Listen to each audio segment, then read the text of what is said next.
Assalamualaikum warahmatullahi wabarakatuh. Saya Cynthia Melina Dias Putri dengan NIM C1C019035 dari Prodi Akuntansi Fakultas Ekonomi dan Bisnis Universitas Jambi. Pada kali ini saya akan membahas tugas dari materi ke-12 yakni Sistem Pengendalian Strategik Terrealisasi pada mata kuliah Akuntansi Manajemen Lanjutan yang diampu oleh Bapak Yuliusman SEMSI AKCA. Strategi MAP adalah sebuah diagram yang menunjukkan visi, misi, strategi organisasi diimplementasikan dalam aktivitas sehari-hari pada setiap unit bisnis dengan menggunakan KPI. Dengan menggunakan strategi MAP bisa dilihat dengan jelas keterkaitan antar visi, misi organisasi dengan KPI. Strategi MAP dibuat dengan menghubungkan strategik objektif organisasi secara eksplisit dengan masing-masing KPI yang dikelompokkan dalam keempat perspektif balance scorecard, yaitu financial customer, internal business, proses, dan learning and growth.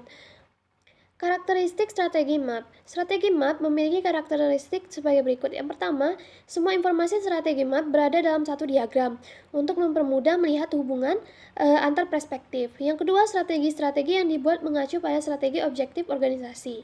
Yang ketiga, ada 4 perspektif yang digunakan sesuai dengan framework BSC, yaitu financial, customer, internal business process, learning and growth.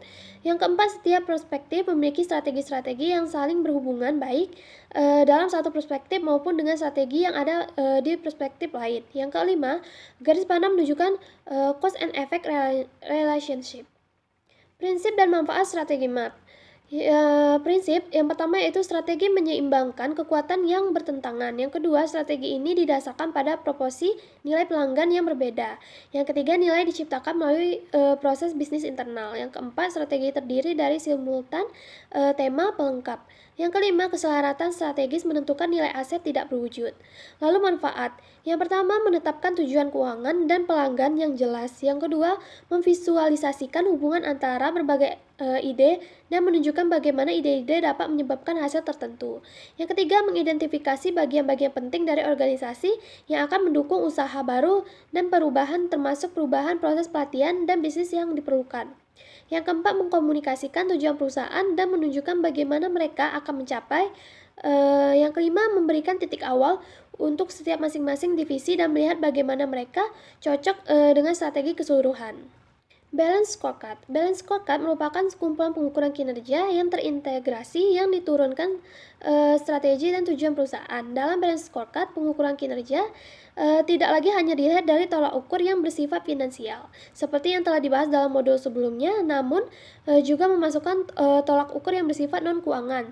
Terdapat paling tidak 2 alasan utama mengapa tolak ukur yang bersifat keuangan tidak cukup. Yang pertama, tolak ukur keuangan rata-rata merupakan log measurement. Log measurement adalah tolak ukur yang mencerminkan hasil akhir yang ingin dicapai, sehingga jika perusahaan hanya mengukur pencapaian hasil keuangan, maka tolak ukur perusahaan merupakan sekumpulan tolak ukur untuk melihat hasil yang ingin dicapai tanpa melihat arah untuk mencapainya.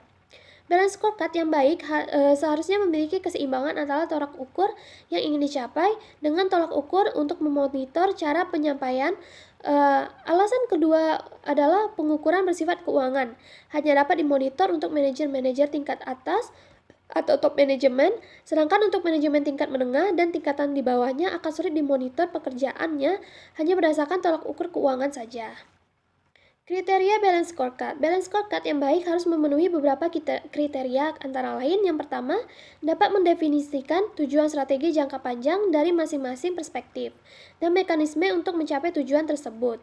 Yang kedua, setiap ukuran kinerja harus merupakan elemen dalam suatu hubungan sebab akibat.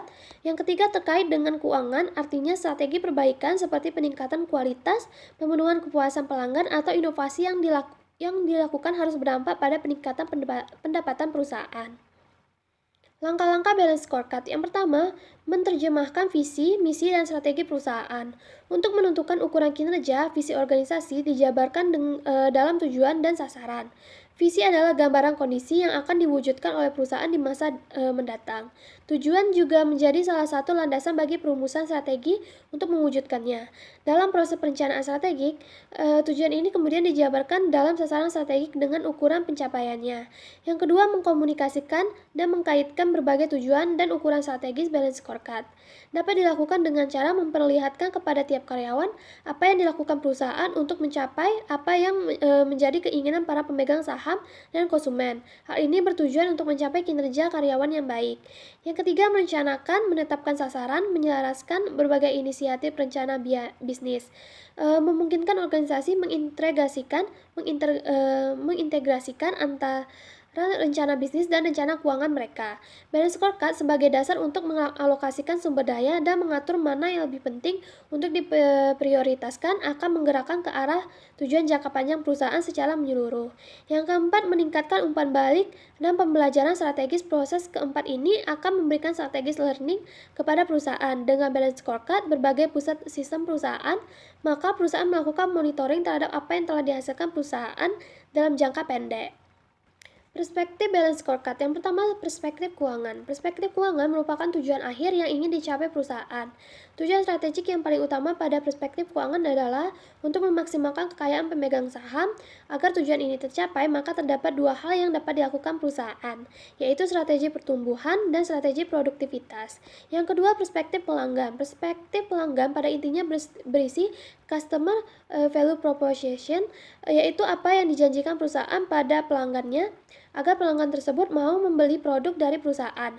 Harapannya jika customer value proposition tersebut memang disukai pelanggan, maka produk yang atau jasa yang dihasilkan perusahaan akan dibeli oleh pelanggan. Yang menyebabkan tujuan strategik yang terdapat pada perspektif keuangan dapat dicapai. Yang ketiga, ada perspektif proses internal bisnis. Tujuan strategi yang terdapat pada perspektif internal bisnis dibuat untuk mendukung tercapainya customer value proposition yang terdapat pada perspektif pelanggan. Karena itu harus jelas hubungan sebab akibat antara tujuan strategik yang terdapat pada kedua perspektif tersebut. Yang keempat, perspektif pembelajaran dan pertumbuhan. Perspektif ini mengukur kesiapan sumber daya yang dimiliki oleh perusahaan dalam menjalankan kegiatan-kegiatan yang merupakan tujuan strategik dalam perspektif internal bisnis. Baiklah, sekian penjelasan singkat saya terkait materi sistem pengendalian strategik terrealisasi. Mohon maaf jika ada kesalahan. Terima kasih. Wassalamualaikum warahmatullahi wabarakatuh.